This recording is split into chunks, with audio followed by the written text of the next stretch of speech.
Vous pensiez que l'affaire s'essoufflerait? Qu'après les révélations chocs d'hier, le tribunal se contenterait d'un tempo routinier? Absolument pas. Car la matinée du 8e jour a démarré par un claquement de porte qui a résonné comme un coup de tonnerre.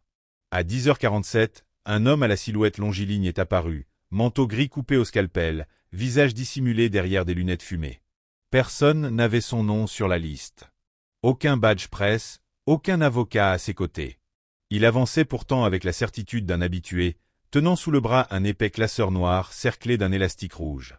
Impossible de ne pas sentir la tension instantanée. Ce qui se trouvait là-dedans allait-il démolir la défense? Sauver l'accusation? Ou déclencher une guerre ouverte dans l'industrie? Lorsqu'il a croisé le regard du juge, il n'a pas cligné des yeux. Il s'est contenté d'annoncer d'une voix grave, sans micro, « Je suis prêt à déposer ». Pas de préambule. Pas de fausse modestie.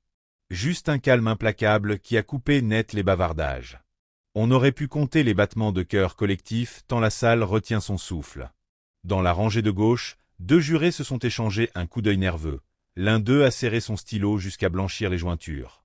Didi, lui, a relevé la tête, comme piégé entre surprise et pressentiment, la mâchoire crispée. Le nom de l'inconnu a brutalement circulé dans les murmures. Malik Sifer Coleman, ancien coordinateur logistique chez plusieurs majors avant de disparaître mystérieusement des radars il y a 5 ans. Légende urbaine dans les coulisses des after-parties, on disait qu'il avait quitté le business après avoir vu trop de choses que personne ne devrait voir. La légende prenait cher. Le juge a ordonné un court aparté. 32 secondes plus tard, feu vert. Le classeur a atterri sur le pupitre du greffier avec un bruit sourd, presque théâtral. Page après page, des photocopies impeccables, datées, estampillées, reliées par code alphanumérique inquiétant. Des relevés de passe sécurité, des captures de mai où les objets se nomment Red Lantern, Mirror Room, 72H Lockdown. Impossible de détourner le regard. Chaque feuillet semblait crier. Voici la mécanique qui permettait aux coulisses les plus opaques de tourner sans témoin. Le procureur a demandé à Coleman où il avait obtenu ces documents. La réponse a claqué. Je les ai créés. C'était mon boulot de tout consigner. Et j'en ai eu assez de voir le mensonge se gaver sur le silence. Menton relevé, il a poursuivi, détaillant comment chaque réception VIP nécessitait un protocole à 3 niveaux. Filtre A, pour la sécurité physique, filtre B, pour les téléphones confisqués, filtre C, pour ce qu'il appelle la laverie numérique, effacement express de toute trace réseau dans un rayon de 50 mètres. Ces mots tombaient comme des coups de marteau. Didi ne bronchait plus, mais ses avocats noircissaient frénétiquement des post-it. Puis Coleman a sorti la pièce maîtresse, un disque dur scellé dans une poche antistatique. Dedans, dit-il, la cartographie intégrale des caméras cachées, les logs d'accès et l'algorithme maison qui attribuait un alias à chaque invité. Le juge, visiblement secoué, a exigé une vérification immédiate.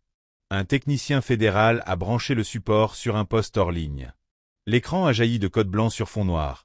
2018-01-05-22-14-33 RZ suite 02.mp4. 2019-11-1703-06-11 Bakerousellar.aac. Les suffixes s'étiraient à l'infini. Et là, stupeur, l'identifiant VKSG 1045 revenait 28 fois sur 3 mois. Les jurés ont pâli. Cassie, encore elle. Coïncidence? Qui veut y croire? À la pause, les couloirs du palais de justice se sont transformés en ruches enragées. Journalistes au bord de l'hystérie, cadres en costume tentant d'appeler leur service juridique, influenceurs dégainant des stories en mode « Breaking NOW ». Pendant ce chaos, 2 silhouettes se sont retrouvées face à face à la machine à café, Coleman et Kid Rock. Aucun mot, juste un hochement de tête silencieux, comme 2 soldats d'un même front qui n'avaient jamais réellement prévu de se croiser mais savaient qu'ils finiraient par le faire. Retour en salle, la défense tente de temporiser. Matériel volé, chaîne de possession douteuse. Argument aussitôt pulvérisé par un courrier électronique signé du directeur financier de Bad Boy Entertainment. Merci pour la mage du backup, MC. Versement bonus validé. Cachet numérique, horodatage blockchain. Autrement dit, incontestable. Le regard de l'avocate principale se voile. Elle sait qu'un château de cartes tremble. Le procureur passe à l'offensive. Il fait appeler Tanya K, ex-maîtresse d'hôtel dans la résidence de Miami.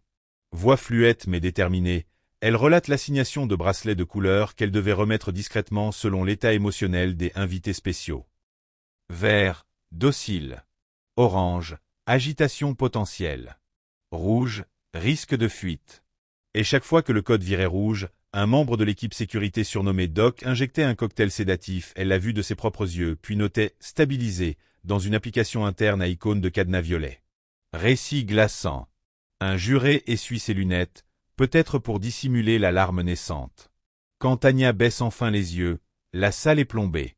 Didi garde le profil figé, mais un tic nerveux trahit la panique. Le juge, d'une voix d'acier, suspend l'audience 10 minutes. À la reprise, un vent nouveau souffle. L'aura d'invincibilité qui entourait l'accusé s'est fissurée. Les rumeurs autrefois reléguées au sous-forum de fans deviennent chères à canon judiciaire. L'après-midi, nouvelle déflagration. Le procureur dévoile des tableaux financiers liés à une société écran nommée EcoSilo LLC. Flux d'argent circulaire, achat massif de serveurs hors champ, dépenses luxueuses masquées en maintenance audiovisuelle. Coleman confirme, EcoSilo était la banque fantôme pour stocker, trier, puis détruire ou monétiser les enregistrements les plus sensibles. Il assure avoir vu des projections privées où des négociations d'influence se jouaient, écrans géants, dossiers confidentiels à l'appui, contre des contrats mirobolants. Une forme d'assurance vie inversée, lâche-t-il.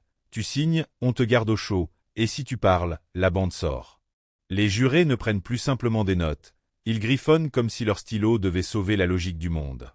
À la barre, Coleman déroule un calendrier d'événements qui superpose étrangement plaintes abandonnées, contrats soudains, faveurs fiscales intemporelles. Le puzzle se complète, pièce après pièce. Et chaque ajout soulève la même question muette. Je secoue la toile, c'est en elle? Un détail renverse la salle, la mention d'une cold room, chambre réfrigérée invisible au plan officiel, transformée en pseudo-infirmerie pour calmer les crises. Des relevés de température internaient la pièce à 12 degrés Celsius, là où l'on aurait stocké des vivres fragiles. Or, selon les logs, personne n'y entre avec des plateaux repas, seuls des gardes accompagnent des silhouettes recroquevillées. Un frisson collectif parcourt le public. Le sommet émotionnel arrive lorsque le procureur diffuse un court extrait audio, déverrouillé par les fédéraux le matin même.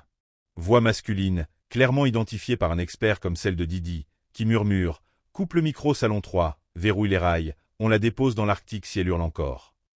Silence de plomb. Puis un bruissement d'indignation. Sur le banc des jurés, on entend le soupir d'une femme, long, fragile, comme si l'air lui manquait. La juge tape du marteau, appelle au calme, mais le calme est mort. Seule reste la sidération. À ce stade, la défense paraît naufragée. Elle tente un barreau d'honneur, accuser Coleman d'opportunisme. Sauf qu'il révèle alors un accord de publication daté d'hier, renoncé volontairement. Je vois trop de gens se remplir les poches sur la douleur. Je fais don intégral de mes droits à un fonds d'aide aux victimes d'abus. Standing ovation interdite, mais l'énergie fuse. Même la greffière esquisse un hochement discret. Le lendemain, l'onde de choc jaillit hors tribunal. Un label majeur annonce couper tout partenariat. Plateforme de streaming, déréférencement immédiat. Chute boursière de la holding associée, moins 8% en 3 heures, déclenchement d'un gel automatique. À Washington, 3 sénateurs réclament une audition sur « l'économie du silence » dans le showbiz. Hashtag Unlock the Rooms en top 1 mondial avant midi. Les murs numériques vibrent d'indignation. Mais la salle d'audience n'en a pas fini. Le procureur appelle alors un témoin anonyme, silhouette floutée, voix modifiée. Il s'agit d'un programmateur réseau qui gérait secrètement la redondance des data centers où étaient archivées les vidéos compromettantes. Selon lui, des copies froides existent encore, planquées dans 2 bunkers numériques surnommés North Star et Deepwell. L'accusation veut prouver que l'Empire n'a jamais prévu de détruire les preuves, seulement de les garder en otage. Un chantage à long terme. Le juge autorise l'enquête. Didi baisse la tête, dans le reflet de la barre, on devine son front perlé. L'après-midi se clôt sur la venue inopinée d'Ashley Reese, star R&B, ex-protégée du magnate. Elle n'avait jamais parlé publiquement. Elle s'avance légèrement tremblante, mais un éclat de détermination brille dans ses yeux. Sa déclaration, « Je vivais persuadé qu'aucun adulte n'allait me croire. Aujourd'hui, je découvre que j'aurais dû me croire moi-même depuis le début. » Elle raconte une session studio transformée en piège, un portable confisqué, Un NDA glissé sous la porte à signer au petit matin contre la promesse d'un album solo. Elle ne signe pas. Le label met son projet en pause indéfinie. Les jurés sont accrochés à chaque mot. Pas besoin de larmes spectaculaires, sa voix brisée suffit. Coleman, au fond, ferme les yeux, poing serré, il connaît la chanson. Quand la séance se termine, l'air semble plus lourd qu'à l'entrée. Personne ne se précipite vers la sortie. On dirait que même l'exécutif des couloirs croit sentir l'odeur d'un empire en décomposition. Didi quitte la pièce escortée, épaules rentrées, visage inexistant. Dehors, les flashs crépitent, mais aucune phrase cinglante, aucun sourire calibré. Juste un homme cerné, piégé par son propre récit qui s'effondre. Le crépuscule tombe, mais la nuit n'apaise rien. Dans les quartiers généraux des majors, on fait tourner des audits à huis clos. Des managers effacent frénétiquement des selfies compromettants, suppriment des DM, contactent des cabinets de crise. Pendant ce temps, les rescapés de l'ombre se retrouvent sur un forum privé, partagent capture d'écran, corroborent timeline.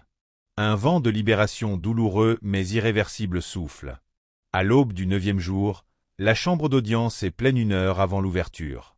On chuchote que 2 hauts dirigeants du label envisagent de coopérer en échange d'immunité. Didi arrive en silence, costume anthracite, teint cireux. Il ne s'assoit plus avec la même arrogance, il s'effondre plutôt sur son siège. Le greffier appelle à l'ordre. Coleman revient, non plus en témoin mais en éclaireur. Il déroule l'organigramme occulte, nom de code, rétrocommission, comptes offshore. Son index pointe un graphique montrant comment chaque membre du cercle rapproché recevait une prime de confidentialité proportionnelle au niveau d'accès. C'était une pyramide, mais inversée. Plus tu te taisais, plus tu montais. Et puis, la phrase qui scelle tout. J'avais peur, bien sûr, mais je craignais plus encore le jour où cette histoire finirait par sortir sans moi pour la raconter. Dans la salle, un silence de cathédrale. Même la clim semble s'arrêter. Lorsque le juge déclare la séance levée, personne ne se lève tout de suite. Le monde vient d'assister à la mise à nu d'un système entier. Les caméras braquées hors des fenêtres captent un Didi minuscule, avalé par une voiture noire, poursuivi par le tonnerre gris des questions qu'il ne peut plus étouffer. Coleman, lui, reste quelques minutes de plus, récupère son classeur vide, le referme, le glisse sous son bras. Une simple armoire de métal contient désormais plus de secrets que 15 années de gossip. Avant de franchir la porte, il lâche à voix basse, pour personne et pour tout le monde à la fois, la musique continuera. Mais cette fois, elle appartiendra à ceux qu'on a forcés à se taire. Personne ne répond. Mais au fond, chacun sait que les échos ne se tairont plus jamais.